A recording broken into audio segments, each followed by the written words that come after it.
அஸ்ஸலாமு அலைக்கும் வரஹ்மத்துல்லாஹி வரகாத்துஹு. இன்றைக்கி வீடியோவில் நம்ம என்ன பார்க்க போகிறோம்னு கேட்டிங்கன்னா, நமக்கு ஏற்படுற கடன் தொல்லையிலிருந்தும் கடனை விரைவாக அடைக்கிறதுக்கு அல்லாஹ்வோட தூதர் நமக்கு சொல்லி கொடுத்த சிறந்த துவாக்களை இன்ஷால்லா இந்த வீடியோவில் நம்ம பார்க்கலாம். நீங்கள் இந்த வீடியோவை முழுசாக பார்த்தீங்கன்னா நான் சொல்ல வர்ற விஷயமும் நான் போடுற துவாவும் உங்களுக்கு புரியும். இன்ஷால்லா இந்த வீடியோவை நீங்கள் முழுசாக பாருங்கள். நம்ம வீடியோவை மேலும் நீங்கள் பார்க்கணுன்னு ஆசைப்பட்டீங்கன்னா சப்ஸ்கிரைப் பண்ணி வச்சுக்கோங்க. நீங்கள் பார்த்த மாதிரி மற்றவங்களும் பார்த்து அதிகமான நன்மைகளை நீங்கள் மறும நாள் வரைக்கும் பெறணும்னு ஆசைப்பட்டீங்கன்னா ஷேர் பண்ணுங்கள். அதாவது ஒரு முறை பார்த்தீங்கன்னா அல்லாஹ்வோட தூதர் நபிகள் நாயகம் ஸல்லல்லாஹு அலைஹி வஸல்லம் அவர்கள் மஸ்ஜிதுக்கு, அதாவது பள்ளிவாசலுக்கு போனப்போ அங்கே ஒரு சஹாபி மிகவும் கவலையுடனும் மிக வருத்தத்துடன் அமர்வதை பார்த்து அல்லாஹ்வின் தூதர் அந்த சஹாபிகிட்ட, இது தொழுகைக்கான நேரம் இல்லையே, நீங்கள் எதுக்கு இந்த நேரத்தில் வந்து இங்கே கவலையாக அமர்ந்திருக்கீங்கன்னு கேட்டபோது அந்த சஹாபி சொன்னாங்க, யார சொல்லலாம், எனக்கு நிறைய கடன் இருக்குது, அதை என்னால் அடைக்க முடியல, நான் எவ்வளோ முயற்சி பண்ணும் என்னால் செய்ய முடியல யார சொல்லலாம்னு சொல்லி மிகவும் வருத்தத்துடன் கூறினார்கள். உடனே அல்லாஹ்வோட தூதர் ஒரு துவாவை, இப்போ நான் போட்டு வர இந்த துவாவை ஒவ்வொரு ஃபர்லு தொழுகைக்கு பிறகும் நீங்கள் ஓதிட்டு வாங்க, அல்லாஹ் சுப்ஹானஹு வ தஆலா விரைவில் உங்கள் கடனை அடைப்பதற்கு உதவி செய்வான் என்று அல்லாஹ்வோட தூதர் சொன்னாங்க. அந்த சஹாபியும் ஒவ்வொரு தொழுகைக்கு பிறகும் இந்த துவாவை ஓதுவது மட்டும் இல்லாமல் அதற்கான முயற்சிகளையும் எடுத்துகிட்டு வந்தாங்க. அந்த துவாவை மட்டும் ஓதிட்டு அவங்க வீட்டில் இல்லை, அவங்க எப்பயும் போல் வேலையும் செஞ்சாங்க. அல்லாஹ் சுப்ஹானஹு அந்த வேலை செய்கிற மூலம் அவங்களுக்கு பரக்கத்து செய்தான். அதனால் அவங்க என்ன சொன்னாங்க, அந்த கடனை விரைவாக அடைத்து விட்டு அல்லாஹ்வோட தூதர் சொன்னாங்க, யார சொல்லலாம், நீங்கள் சொல்லி கொடுத்த இந்த துவாவை நான் ஓதுனேன், என் கடன் சீக்கிரமாக அடைஞ்சிருச்சுன்னு. இப்போ நபி ஸல்லல்லாஹு அலைஹி வஸல்லம் அவர்கள் அந்த சஹாபிக்கு சொல்லி கொடுத்த அந்த துவா தான் நம்ம இப்போ ஓத போகிறோம்.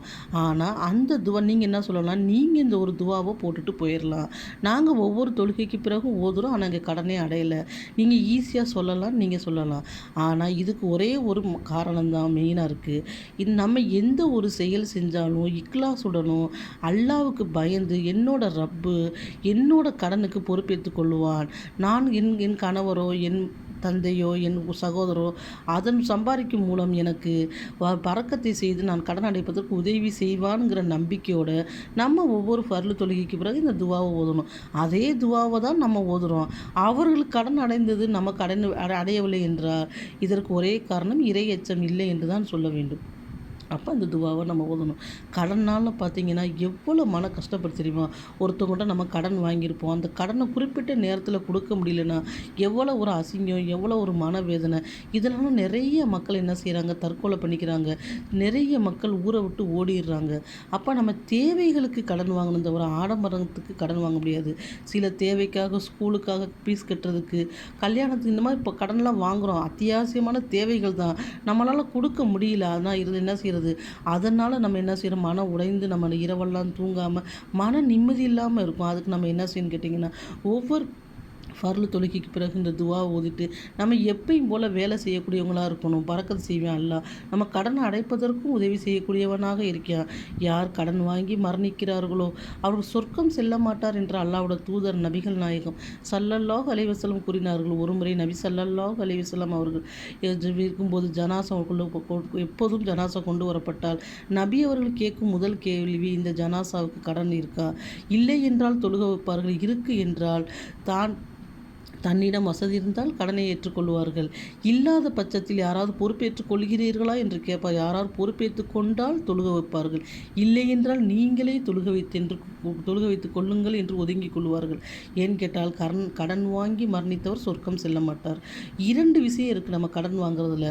முதல் விஷயம் என்னென்னு கேட்டிங்கன்னா, நம்ம கடன் வாங்குறப்ப நம்ம கொடுக்கணுங்கிற நியத்தில் நம்ம வாங்குகிறோம், ஆனால் காலப்போக்கில் நம்மளால் கொடுக்க முடியலங்கிறத நம்ம உள்ளத்தை அறியக்கூடியவன் அல்லாஹ். அதனால் என்ன செய்வேன், அல்லாஹ் சுப்ஹானஹு வ தஆலா நமக்கு பொறுப்பேற்றுக் கொள்வார்.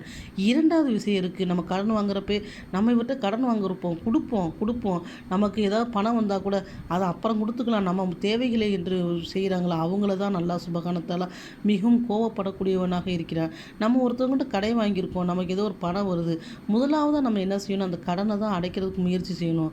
இரண்டாவது நம்ம செலவுகளை பார்க்கக்கூடியவங்களாக இருக்கணும். நம்ம செலவுகளை கூட பின்னுக்க பார்த்துக்கலாம், நம்ம கடனை தான் முதல்ல அடைக்கக்கூடியவர்களாக இருக்கணும். இன்னொன்று விஷயம் என்னென்னு கேட்டிங்கன்னா, நம்ம வசதியாக இருக்கோம், ஒருத்தவங்களுக்கு நம்ம கடன் கொடுத்துருக்கோம், அந்த கடனை அவங்களாம் திருப்பி தர முடியல, கொஞ்ச நாள் பார்க்கணும், நம்மகிட்ட நிறைய வசதி இருக்குது, அப்போ அவங்களால திருப்பி தரணும்னா அதை தள்ளுபடி செய்யணும். அல்லாஹ் சுப்ஹானஹு வ தஆலா தன்னோட திருமறை குர்ஆனில் கூறுகிறான், எனக்காக கடன் கொடுப்பவர் யாராவது இருக்கிறீர்களா என்று. அல்லாஹ்வுக்கு யாராவது கடன் கொடுக்க முடியுமான்னு நினைத்து பாருங்கள். அல்லாஹ் சுப்ஹானஹு வ தஆலா இந்த உலகத்தில் உள்ள அனைத்து மக்களும் தனித்தனியாக கேட்டாலும் அத்தனை பேர் தேவைகளையும் கொடுப்பான் தவிர அவனோட கஜானாலேருந்து எதுவுமே குறையாது. அப்படிப்பட்ட ரப்பு கேட்குறானா, அவன் இல்லாத மக்களுக்காக கேட்குறானா, எனக்காக கடன் கொடுத்தால் நான் உங்களுக்கு 10 மடங்காக தருகிறேன் என்று அல்லாஹ் சுப்ஹானஹு வ தஆலா கூறக்கூடியவனாக இருக்கிறேன். அப்போ நம்ம என்ன செய்யணும், வசதியானவங்க சில பேர்த்துக்கு கடன் கொடுத்தோம்னா இந்த ரமலான் மாதத்தில் அதை அவங்களுக்கு என்ன செய்யலாம், ஒரு ஜக்காத்தா ஒரு சதக்காவா நம்ம தள்ளுபடி செய்யலாம். அல்லாஹ் நமக்கு பரக்கத் செய்யக்கூடியவனாக இருக்கிறான். ஒரு முறை பார்த்தீங்கன்னா, வானவர்கள் ஒரு உயிரை கைப்பற்றும் போது அவர்கள் கேட்டாங்க, நீங்கள் தான் நல்ல செயல் செய்திருக்கிறீர்களா என்று. அப்போது அவர் யோசிப்பற்றி ஒன்றுமில்லை என்று கூறினார். பிறகு கூறினார், நான் கொடுக்கல் வாங்கல் தொழில் செய்து வருகிறேன்.